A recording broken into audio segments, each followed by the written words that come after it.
আজকে আমরা চলে গেছিলাম আদিলে। দেখতেই পাচ্ছ লেখা আছে Adil the home of Indian spices.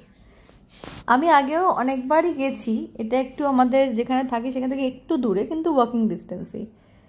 তোমরা দেখে অনেকেই বুঝতে পারছো যেখানে কুরকুরে, লেস, হালদিরামসের, ন্যাচোস এগুলো সব জায়গায় আমরা পাই না।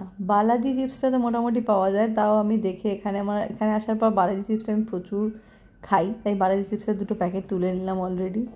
তোমাদেরকে যেটা দেখাতে চাইছি সেটা দেখো, এখানে এভারেস্টের মশলা, এমডিএইচের মশলা, শান, এমটিআর সব ইন্ডিয়ান দোকান, মানে ইন্ডিয়ান ব্র্যান্ডের জিনিসপত্রই এখানে পাওয়া যায়। এখানে তার বাইরে আর অন্য কিছু তোমরা দেখতে পাবে না। আদিল প্রত্যেকটা মেন জায়গাতেই আছে। যে কোনো জায়গাতে আশেপাশে তোমাদের যদি আদিল থেকে থাকে, তোমরা যদি দুবাইতে থেকে থাকো, তো এখানে তোমরা বেস্ট মশলা আর নিজেদের মানে সেই ঘরোয়া মশলা টাইপের তোমাদের সেই স্বাদটা পাবে। তো এখান থেকে আমরা অনেকগুলো মশলা তুলে নিয়েছি, যাতে আর অন্য কোথাও থেকে অনেক দিন পর্যন্ত কিনতে না হয়।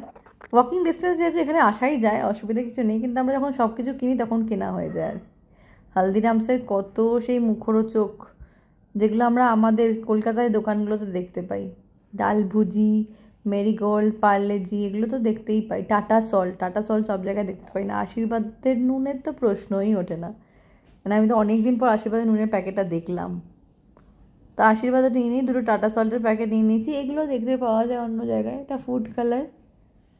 তারপরে চলে এসেছিলাম এটা একটা ঠাকুরের সেকশানে, সেখানে তোমার পেপসোডেন্ট, কোলগেট, ডাবর লাল, কি নেই, পন্ডসের পাউডার, ব্রাশগুলো কেমন হবে কি হবে, তাও কোলগেটের ব্রাশ অন্য জায়গাতেও পাওয়া যায়, বলবো না শুধু আদিলেই পাওয়া যায়।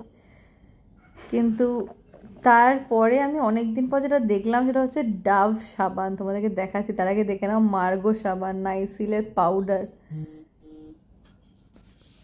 Patanjali pure Indian product, Dettol তো তাও ঠিক আছে, অন্যান্য জায়গাতে পাওয়া যায়, হিটও পাওয়া যায়, লুলুতেও দেখেছি আমি হিট, কিন্তু লুলু ইন্ডিয়ান ব্র্যান্ড, কিন্তু আদিল হচ্ছে তার থেকেও এক স্টেপ এগিয়ে।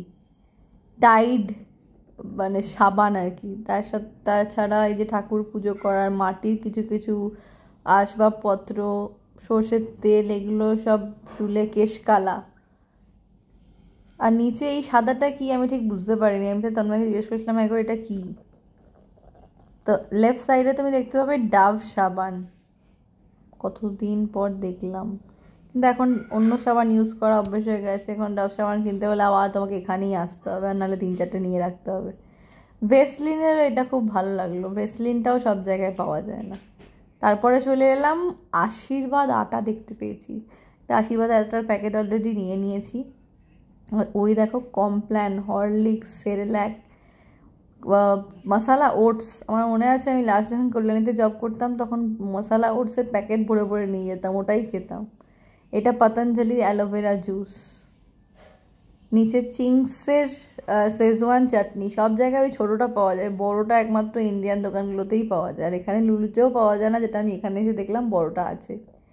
Maggi, Top Ramen, Yippee noodles, cup noodles, atta noodles, সব থেকে বড়ো কথা ম্যাগির আটা নুডলস আমি ছাড়িনি, আমি ম্যাগির আটা নুডলস তুলে নিয়েছি।